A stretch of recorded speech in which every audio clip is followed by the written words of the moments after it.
friends, and welcome into this Thursday edition of Talking Sports at Work. I am your host, Eric Persley, and today is a very special day because we finally have interesting sports back.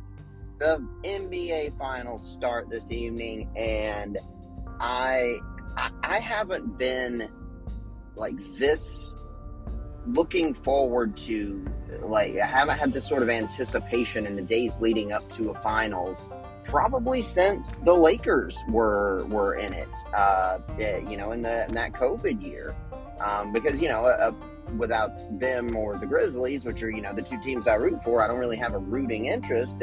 But this year there was such a big gap in between the conference finals and the finals because one was a sweep and one was a 4-1.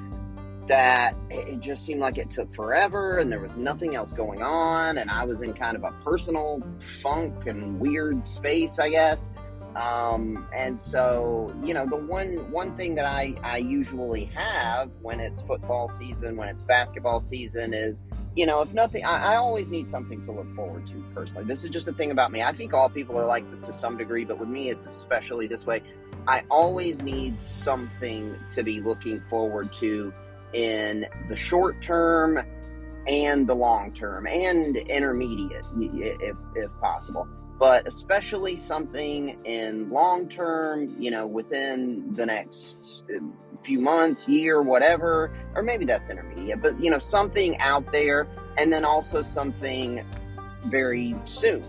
And if nothing else, during football and basketball season, I usually know that, well, at least when I get home, I'll be able to, do whatever. If I have the kids, we'll have dinner and whatever, and then we can hang out and watch some basketball. Or during football season, almost every night, Saturday, Sunday, Monday, Thursday, we can hang out and we can watch this game. And if there's something I like, I can put some money on it and get rooting interest in it, even if it's not one of my teams. And so for the past several days, I just haven't had anything like that. I mean, there's nothing going on. I don't care at all about baseball now. I tried. A friend of mine at work who is also a listener of the show, and thank you for that, has talked me into checking out the Vols baseball team. I've been hearing that from everybody really over the last year or two, really. But I just, I can't get into MLB most of the time, and at least until the playoffs start. And so, it's hard for me to imagine that I could get into college baseball, even though it is, my beloved Vols. But I did say that I'm going to now make a point of trying to watch. The Vols are now in the finals of the regionals or whatever. I don't know what the playoff structure is like in college baseball, but that's coming up tomorrow. It's going to be while I'm at work, but I set my DVR to record that, and I'm going to see if I can watch that. But otherwise, and even that, that's not until tomorrow. So over these last few days, I just haven't had really anything to have like that, to think, well, if nothing else, I can go home and be looking forward to this game coming on and watching it. And yeah, and that's not to say that I haven't had anything. Like yesterday, for example, was a weird day. I was off work, and normally I'm busier and accomplishing more on my days off than I am on my work days. But yesterday I didn't. I was a little bit on the sick side, and that's a whole other topic. But I also, I got some things done, but just not as much as I normally would. But then after that day, I was planning on, if the weather cleared up, I was going to go pick up the kids early from daycare and the club, and we were going to go swimming. And so we did that. And so I had that yesterday. But anyway, yeah, and I was also planning on doing an episode on the YouTube channel, just a traditional podcast episode like what I'm doing, but just on video. But I've got some kind of thing going on with my eye, and I'm not entirely sure what it is. I don't think it's pink eye, because I've had that before from the kids, and this isn't like that, but it's similar, I guess. I don't know if it's a sty or what, but I got some antibiotic eye drops called in, and actually it's looking better already now that I'm looking. But it doesn't look terrible, but it also doesn't look good. And honestly, I maybe should have called into work today, but I knew we were already shorthanded at work, and I didn't want to put my friends and coworkers in a tougher position. And plus, I just wanted to come to work, and I, can't afford to lose money unnecessarily. So, yeah, here I am. But yesterday I was feeling kind of blah, and I had that thing going on, and so yeah. But here we are. I'm feeling a good bit better today. I'm, back to my routine, and we've got a lot to talk about. We've actually got interesting things to talk about. I've got some betting tips for you. I've been looking at some things. I already placed one bet myself. And then the Lakers stole the show, which, if anybody wants to know, or if you just want another example of why so many people hate the Lakers, this is it. The finals are finally here after a week of having no basketball. The finals are finally here this evening, and what is everybody talking about this morning? They're talking about the Lakers because they are going after a new head coach, and it is a big fish. It is would be a very, very big get for Los Angeles. So we'll dive into that. We'll dive into my finals game one analysis and preview what I think about that, as well as maybe some bets that I think you guys could make. And yeah, we'll have us a good show. So stay tuned. I'm going to take a quick break here to check out my notes, and I'll be right back.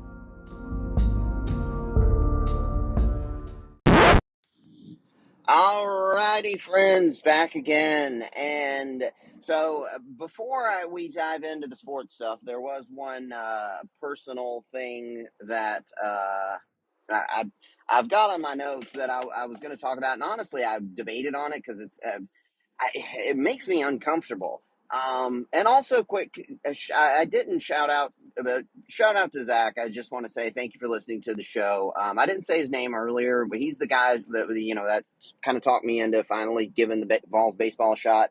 I don't know. I don't know if people like me using their names, but I don't think he'll mind. So I'm gonna throw him a quick shout out. But anyway, so my ex-wife called me yesterday evening, and okay, I'm going around this dude.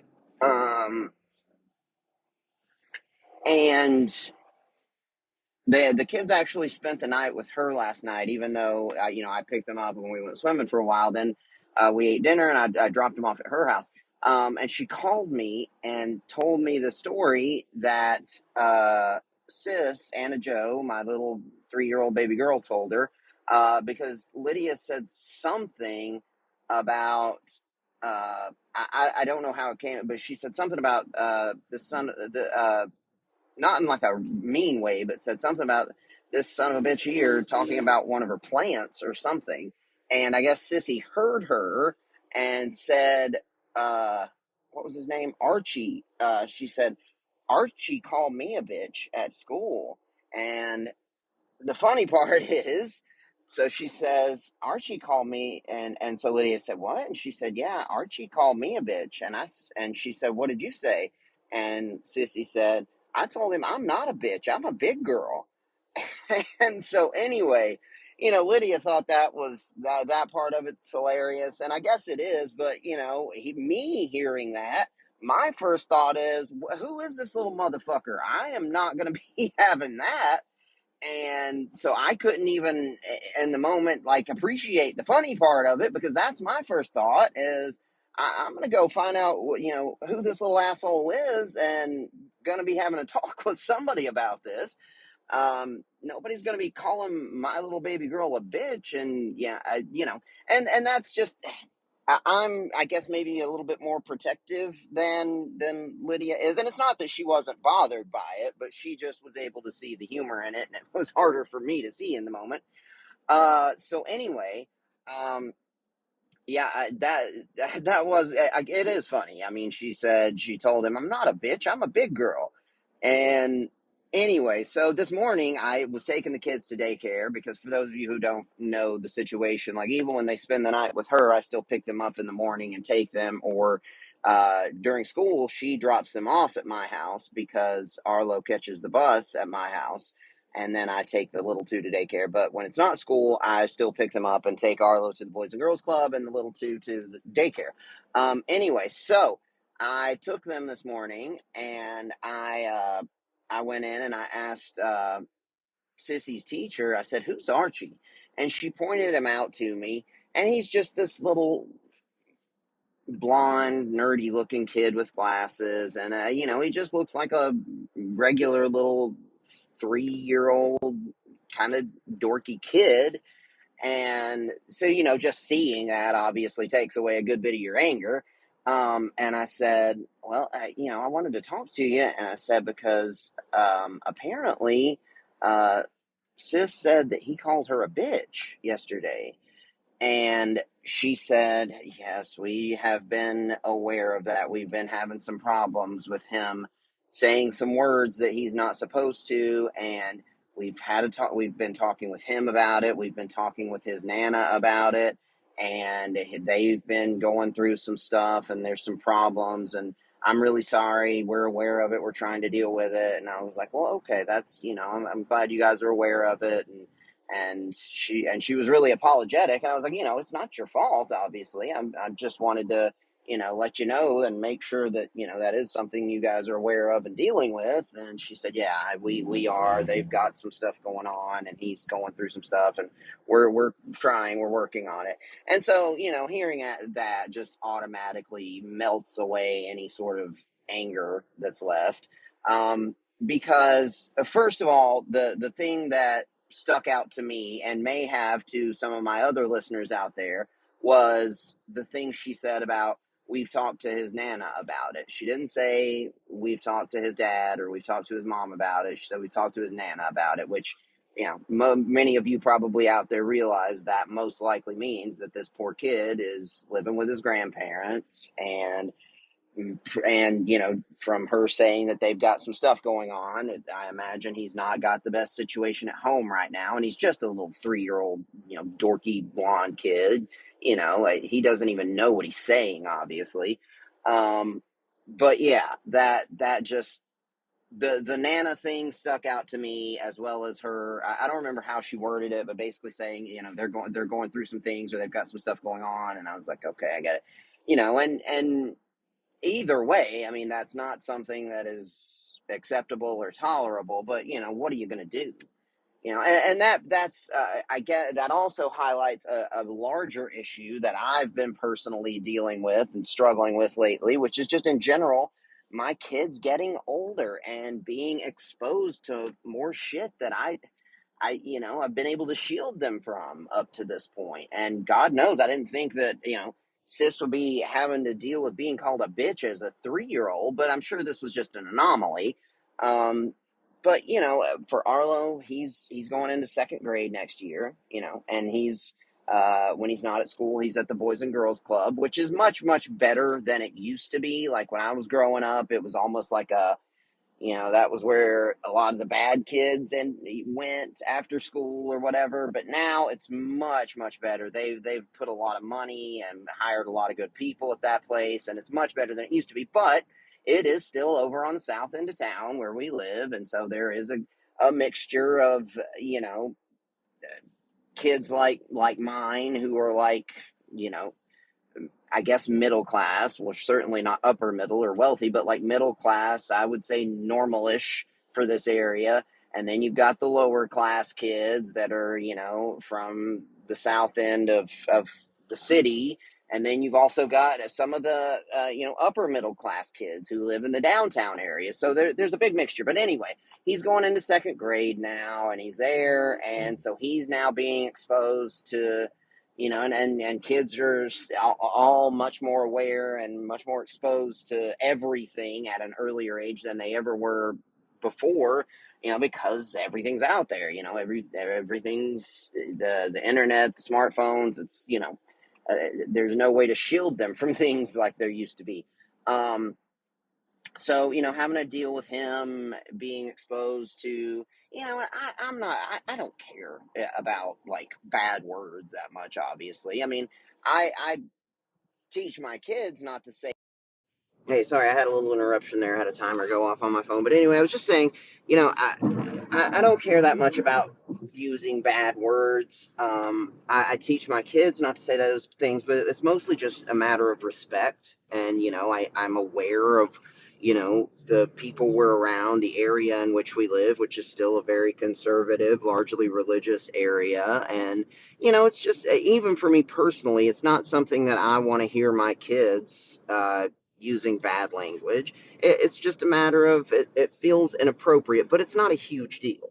And when it does happen, it's usually, when it's us, and when one of them does say something, it's usually pretty funny. But, that in itself doesn't bother me. My little baby girl being called something like that does bother me. But then, once you understand the context and the fact that it is being handled, that's, whatever. But, now they're going to be, Jack is starting kindergarten next year, and Arlo's starting second grade. They're now being exposed to deeper things, beyond just bad language, but actually, sexual shit and uh, violent stuff. And, and another aspect of this is that right now the kids are going to a school that is, it's Black Fox.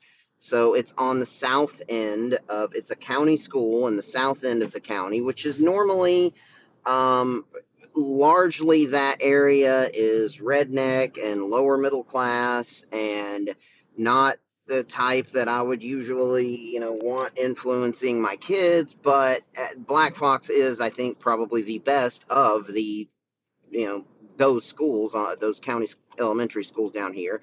It's in a good area as far as that goes, and it's the best one of that group. And whenever they actually go into middle school, assuming we're still, living where we are, I'm going to have them transfer to a city school, probably Cleveland, where there's still going to be a lot of, crap, but it's not going to be as much because, for those of you who live here, you understand the difference between Truett or Lake Forest and Bradley Junior, now Ocoee Middle, or Cleveland Middle.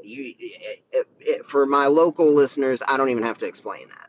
But Lake Forest and Bradley, they're the they're the rougher schools. They're the trashier schools. It's just a fact. It just is. And we have, and we had hoped that maybe it was different than we were kids, but with my older stepson, who is about to turn 16, we found out very directly and recently that no, it's still the same, because he uh, was going to a city school, was doing fine, normal kid.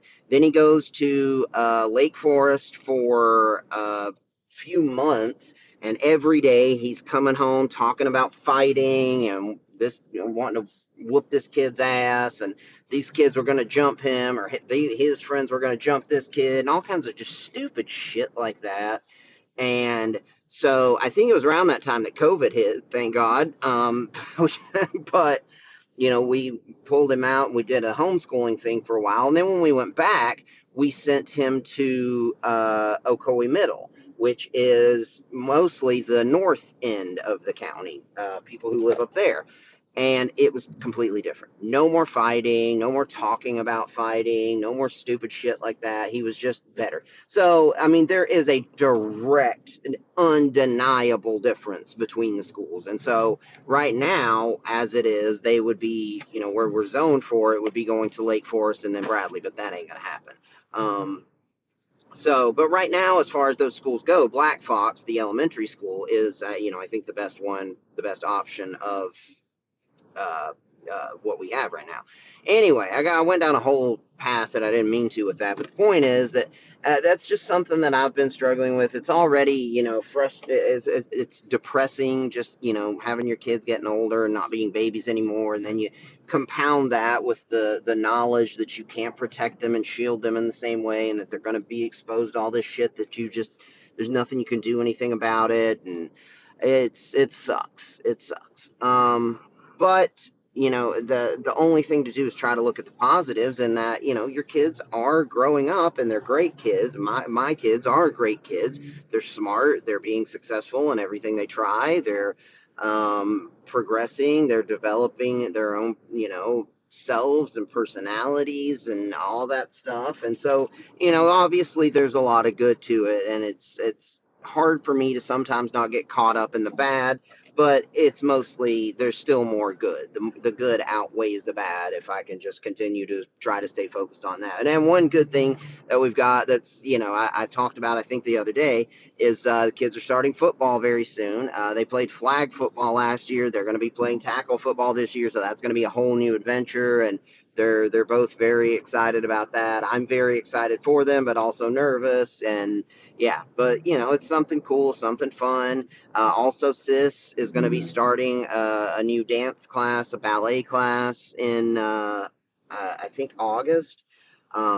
So yeah, we've got a lot to look forward to. Anyway, this is still supposed to be a sports show, I think. So I'm gonna get all my own personal stuff out of the way, and I'm gonna take a quick break, and we'll talk about some sports.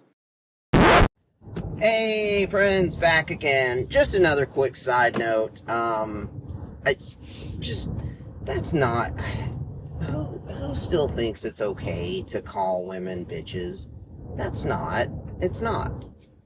I mean, as shitty as my relationship got with Lydia towards the end, as terrible as things that I never, even though the title would have been justifiably applied to her at times, I would never do that. It's just not okay. I mean, things 20 years ago were different. Now they are not. Now that's just not okay. And my little baby girl to have to hear that just... Anyway, okay, so basketball, right? Basketball. So we've got finally the NBA Finals are upon us, and what's everybody talking about this morning? They're talking about the Lakers. And I personally absolutely love this potential hire. Now, what's weird about it is nothing is official, and it's unclear how far along even the talks are. If he's even considering this really, or how much they've actually discussed it. It doesn't sound as if they are closing in on a deal. What the wording that I've seen and heard so far has all been like, the Lakers targeting Dan Hurley, the Lakers zeroing in, and planning on making him this huge offer. But it hasn't been anything along the lines of talks are progressing or, they're closing in on a contract. So I don't know how real it is just yet, but it's definitely enough to where, the news is out there, everybody's talking about it, and I love it. I like him as a coach. He seems like a cool person. It's one of these things where, is his coaching style going to translate to the NBA? He does seem like the kind of guy, and God knows he's got the pedigree and the experience in the game to where he understands this stuff, and he seems like a smart enough guy to realize that he can't just come in and coach, grown-ass NBA players, multimillionaires, the same way that he would coach college kids who are trying to progress and grow, and he's helping them develop as men. He's smart enough to realize that. So as far as his coaching style, how is it going to translate to the NBA? Well, we'll see. I mean, as far as coaching, I think it'll be great because we've already seen and heard, a lot of praise about his offensive brilliance and, the systems and the schemes and the whatever plays he runs, and how some of the NBA teams are even, taking UConn stuff. So we know that as a coach, this should be good. And as far as the direction that the Lakers want to head, I think this is a clear indication that the Lakers fully intend to build something long-term here. That this is not just about, one more run with LeBron and AD. We need to really be looking towards the future. If they were just trying to, be championship or bust this year, he's not the guy. This clearly indicates that they want to try to build a franchise, a successful team for moving forward. And I don't know of anyone you could possibly get better for that than this. We know what he's able to do with young players. I mean, he took this UConn program that was, kind of struggling and kind of in a purgatory sort of situation. Did not look like they were going to be very good after Jim Calhoun. He took them and very quickly turned them into a powerhouse again, and back-to-back national championships with two almost totally different rosters. So we know as a coach, this dude is awesome. And I've heard, a lot of the talk has been about why would he want to do this? And I think, there are a couple of reasons. One is apparently he said that he would like to maybe try the NBA one day, and you're not going to get a more prestigious, bigger offer than the Los Angeles Lakers. I mean, it's in the NBA, and I heard somebody on the radio talking about this as well, talking about the mystique of the Lakers and how, this is as big as it gets. If you're going to get a job with the Lakers or the Celtics or the Knicks, that's the top of the food chain. And I just had to roll my eyes that this dude included the Knicks in that category, because they are not anywhere close to it. They are only even could be talked about in that category just because they're the New York team and because of all the celebrity and focus and attention they get. But in terms of success, they're not even in the same stratosphere as the Lakers and the Celtics. So, I mean, this is like being offered the Yankees job or the Cowboys job. I mean, it's the Lakers. So if you do want to coach in the NBA, and you care about the franchise and all that, I don't know of anything better you could possibly get than this. Now, the politics and there are other very, the other subtleties, the actual practicalities and whatever of this are more complicated, because is he going to be able to come in and basically survive 1 or 2 more years of LeBron and then try to build a team? Or is he going to come in, and you got to think, the plan is that he's going to try to really work with LeBron and AD and, be successful immediately, but also build towards the future. How is LeBron going to, you've got to think LeBron is on board with this, or it wouldn't have progressed this far. So, obviously you can't coach LeBron like a college kid, but I don't know. It seemed as though he had pretty much handpicked JJ Redick, and now they're zeroing in, and everybody that for days had been talking about, all the people on the radio and TV, like this was just a foregone conclusion, and it seemed like they were just waiting until the end of the NBA Finals to make it official that JJ Redick's the new coach. And then now this morning here, this news breaks. So I don't really know what happened there, but there's obviously a lot more to this than just a guy jumping from college to the prestige of the Lakers. How's it gonna be between him and LeBron, between him and AD, between him and the young players? What's going to be the long-term plan? And you gotta wonder with this, if they hire him, that again, the plan is really to build something for the future. And so one of my first thoughts was, well, if they go this route, I wonder if they'd be looking to trade. And if so, what could you get for LeBron? I wonder what LeBron's trade value is right now. Because you got to think that, he wouldn't even be, not even every team out there would be on the table for him, both them wanting to bring him in and him wanting to go there. Because obviously, he's going to have a say in it. He's LeBron. And right now,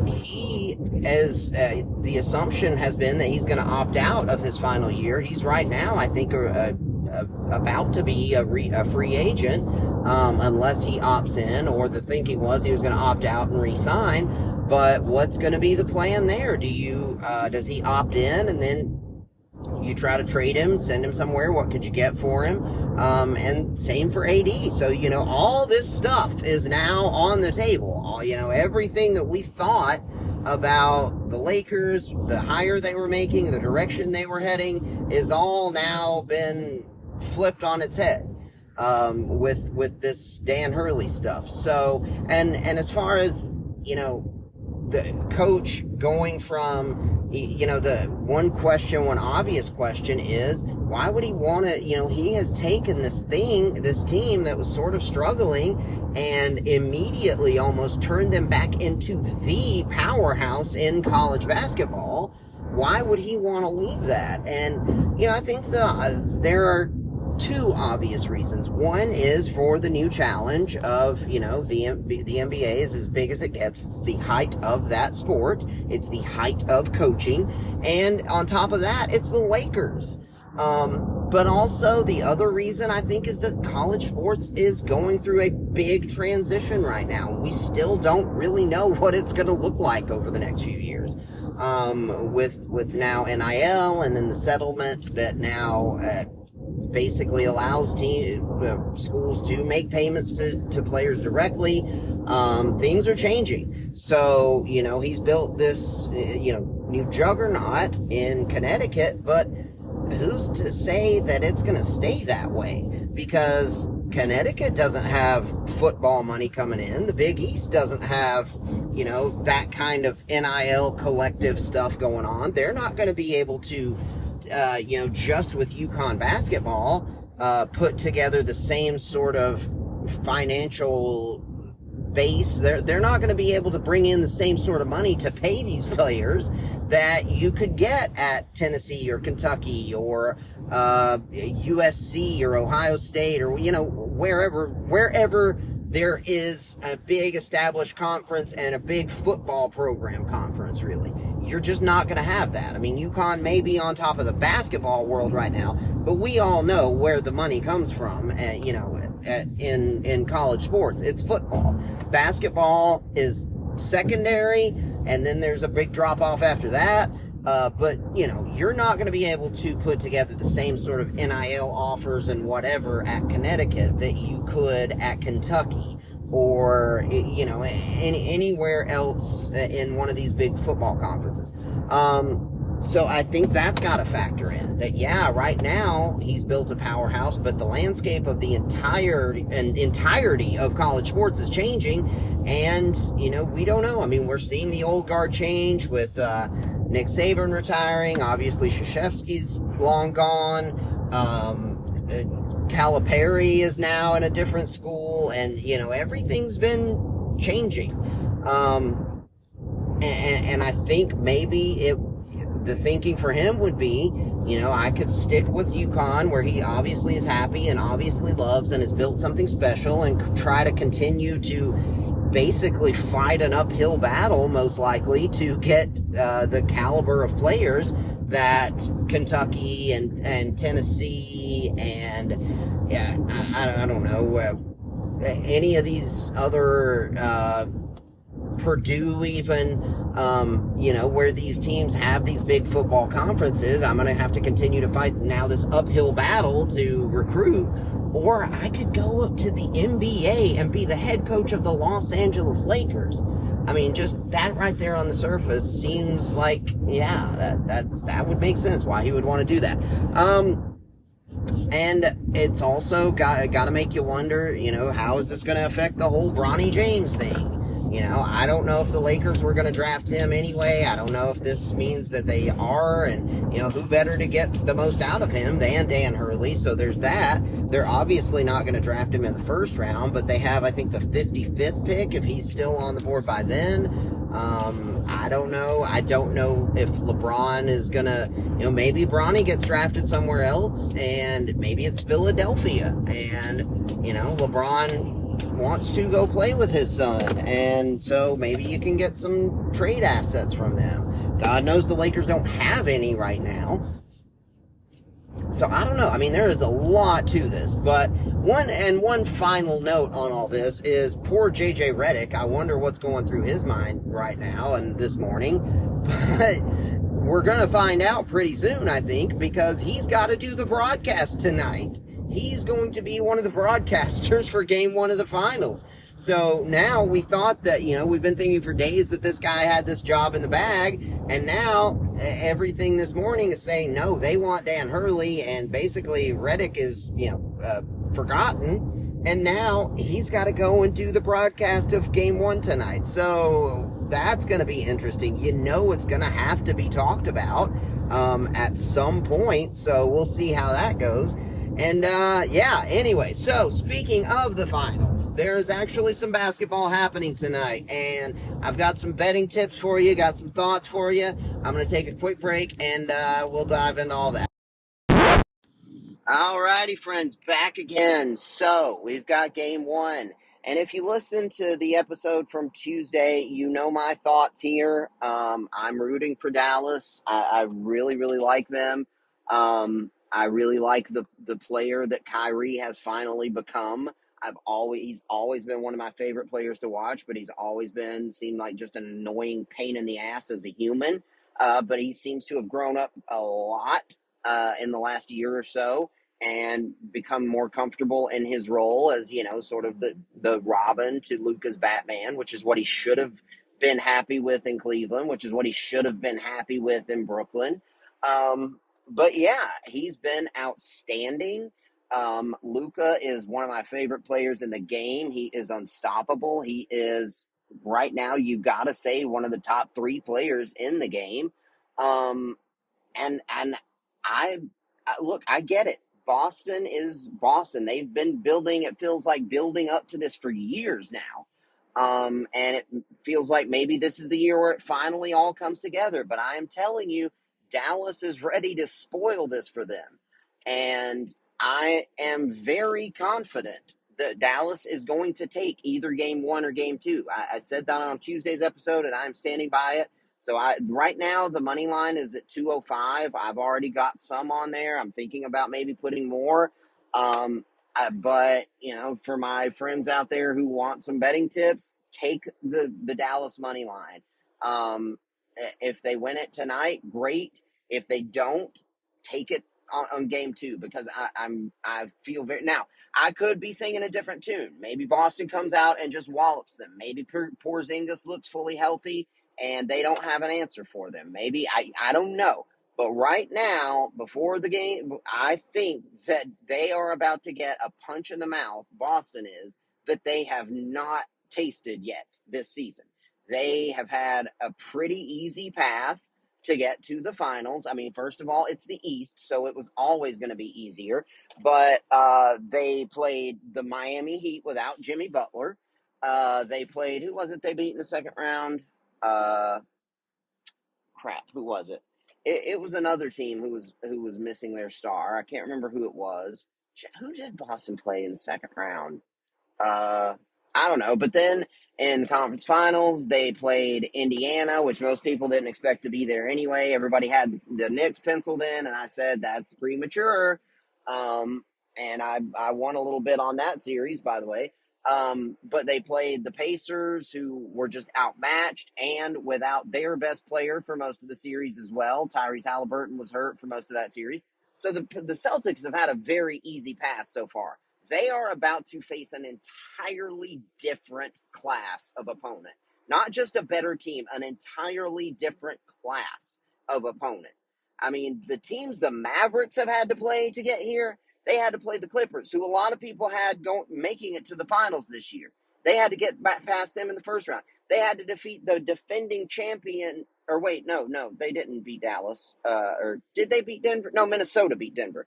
They had to beat, who was it they beat in the second round? The Oklahoma City Thunder, the up and coming, young team that's taken the league by storm in the second round. They handled them. And then in the conference finals, everybody thought Minnesota at this point, they are on their way. This is going to be they might be the team that can take down Boston in the finals. And, because Minnesota had just defeated the juggernaut, defending champion Denver Nuggets. And what happens? Dallas comes out and destroys them. So, I mean, you compare those two. Dallas is going to be ready. They are already in full primed extreme playoff competition mode. Boston, I don't think is. And so you've got a team that's had this very tough path, that's had to beat these very tough opponents to get here. And then you've had a team that's basically just kind of breezed their way through it. Boston's about to get punched in the mouth in game one. And like I said, I do think Dallas is going to take either game one or game two. I'm hoping it's game one. But right now the money line is plus 205. The spread I think is plus 6.5. So if you're not comfortable with going full Dallas money line, I'd say at least take that 6.5. I'm not that kind of better. I do not like. I hardly ever bet the spread. I just in basketball or football, I don't like making bets that aren't at least even money. It just bothers me. So even when I do take stuff like that, I always end up throwing on some sort of, parlay element to it where it's plus whatever. And maybe but it works for me. So I rarely bet the spread, but I think 6.5 is, yeah, take that. I'm taking the money line.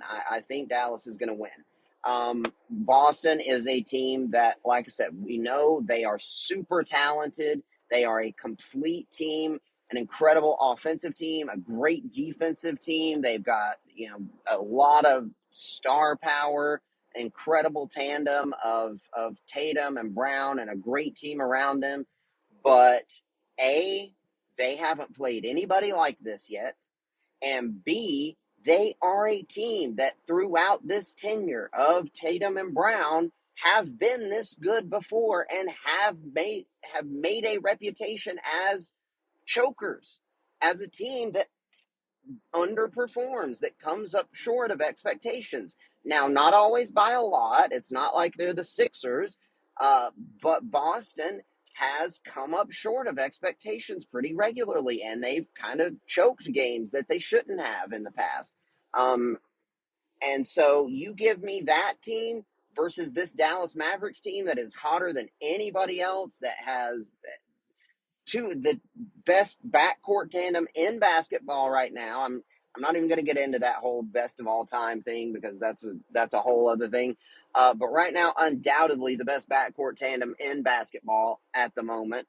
Luka maybe is the best player left right now. And, they've got the best player on the court. They've got Kyrie, who's finally, it feels like, become the player he should be.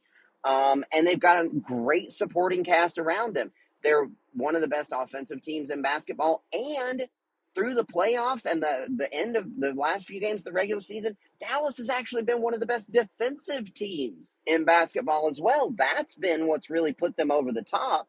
We all knew they could score with anybody, but the reason why they are in the finals right now is because they turned up the defense over the last month or two. And so one interesting element to this for me, though, is going to be the matchups. I'm going to be very interested to see how it works out. Like, are they going to have? I imagine Derrick Jones Jr. is probably going to start on Tatum, but you got to think that Luka is going to end up having to guard either Brown or Tatum at various points during this series. And Luka has that reputation as being a liability on defense. If you've been watching him play this playoffs, he ain't anymore. He's trying on defense, and it turns out when he tries, he's pretty damn good at it. Now, I'm not saying he's going to be able to shut down either one of those guys because he's not, but he's not the liability on defense that he once was. And even if he's not playing great defense, his offense is just unstoppable anyway. But the matchups are going to be very interesting. And the one big X factor in all of this is Porzingis. And that's another bet that I was looking at, because right now his point total is at 15.5. I'm going to take under that, actually. I actually looked, and if you lower it to 14.5, you get it to plus 110. I might even go that low just because we have no idea what to expect from him. Now, if he's fully himself, then he'll probably get over that. But there's really no reason to think he's going to be. He hasn't played in over a month, and there's been a lot of talk about where is his conditioning level. That's the one big unknown. Is he, going to be back in game shape? Probably not. How could he be? How many minutes is he going to be able to play? And so with all these questions about him, I'm willing to go under 15.5, maybe even 14.5. And I think Dallas, with as incredible as they've been playing on defense, will probably have some sort of answer or some sort of plan in place for him anyway. But it's just Boston has so many things, so many weapons. Now, obviously Tatum and Brown, but you've also got now Porzingis, you've got Horford, Drew Holiday can score when he's known as a defensive player, but he is good on offense as well. So they've got a lot, and the matchups in this game are going to be very interesting to see. And now you assume that Holiday is going to be on Kyrie, but nobody can actually guard Kyrie one on one. And even Holiday said that. I saw an interview with him this morning, actually, where and he was joking, but they said something along the lines of, "What's going to be your plan guarding Kyrie one on one?" And he said, "Pray." And obviously that was a funny thing, but then he got more serious and he said it's really going to be about just doing the best I can and relying on help from my team, because he realizes even with as good as an on-ball one-on-one defender he is, he can't stop Kyrie. He can't even slow down Kyrie one-on-one. So this is going to be a very interesting series. Now, if Boston is finally primed and in the right space mentally and prepared, then they are top to bottom the better team. And they do have home court advantage. But there's just no reason to think that they are going to be right now finally in the right headspace and primed and ready to go with the easy path they've had, with their history of sort of choking.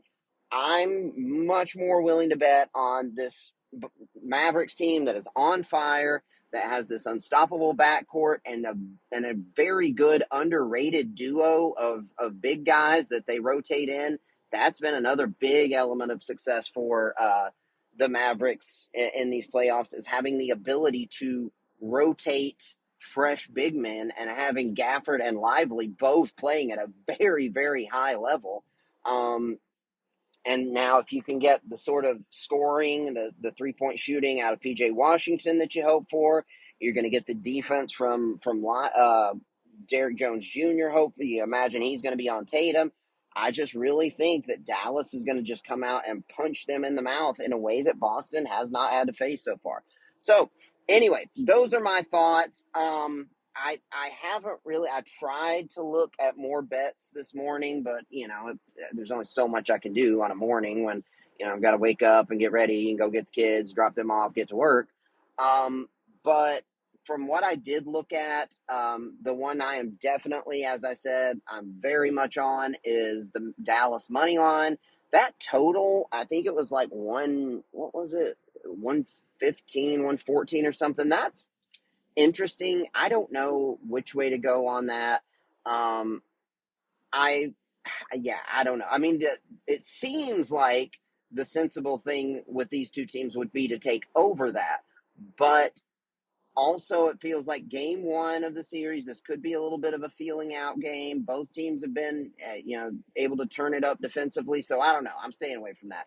I'm not much of an over-under better anyway, unless it's like something I'm adding to a parlay, and then I usually adjust it to make it much more realistic. Excuse me. But the Kristaps Porzingis under 15 and a half, I do think I'm going to take that. And then I was looking at Kyrie. Kyrie's point total was like 23 and a half, which seems high.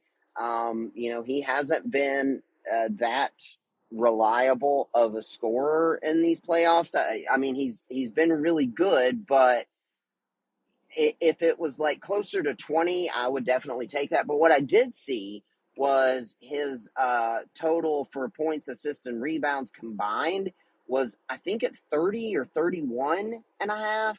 I think I might go over that, because I do think that he is going to be impacting this game in a lot of ways. I think he's going to be determined to come out and, play well against his former team and not just be giving him the finger and acting immature, but actually come out and play like an all NBA player. I think he's going to be going for rebounds. I think he's going to be dishing assists, and I think he's going to be scoring. Now, I would imagine that he'll probably score in that low 20s range, but then I think he is going to affect the game in other ways that would make me feel feel maybe confident about taking over that total of points, assists, and rebounds. Even though obviously he's not known as a rebounder or big assist guy, it just feels like he's going to be so primed and pumped, and I think he's going to be affecting the games in a lot of ways. So that one, those two player props are ones that I'm going to consider. And then Luka, I think his point total was like 31 and a half. That just that's too much for me to feel confident. Another interesting thing I saw was that right now Luka is plus 200 to win Finals MVP. I think that's worth taking because if Dallas wins, he's obviously almost certainly going to be the MVP. I mean, Kyrie would. I think Kyrie was like plus 1,200, which might be worth putting a few dollars on. But if Dallas wins, Luka's going to be the MVP. So that might be a decent bet to make. But the one that I am definitely pushing is the Dallas money line. If you're not fully comfortable taking the money line, I'd say at least jump on that 6.5 point spread. And those are my thoughts. And then the Porzingis, I'm going to be taking under 15.5 for him. Just because we don't know how much he's going to play and how healthy he is and how effective he's going to be. If anything, he's probably going to be a little rusty and not in fully game condition, certainly not in playoff condition. So those are my thoughts. I will I don't know when I'll if I don't do another episode this week, depending on how the game goes and how everything else is going tomorrow, I might jump back on here and do another episode. But I'm at least going to try to do some stuff with some YouTube episodes this weekend. Obviously, we're going to be doing swimming and doing summer stuff, but I'm going to try to set aside some time for us to jump on YouTube and maybe play some games, maybe do a traditional episode. I don't know. But either way, we're going to try to be active on there this weekend. So you'll be hearing more from me again soon. I hope if I don't talk to you again, I hope everyone has a great end of your week and enjoy the NBA Finals. And love you. Bye.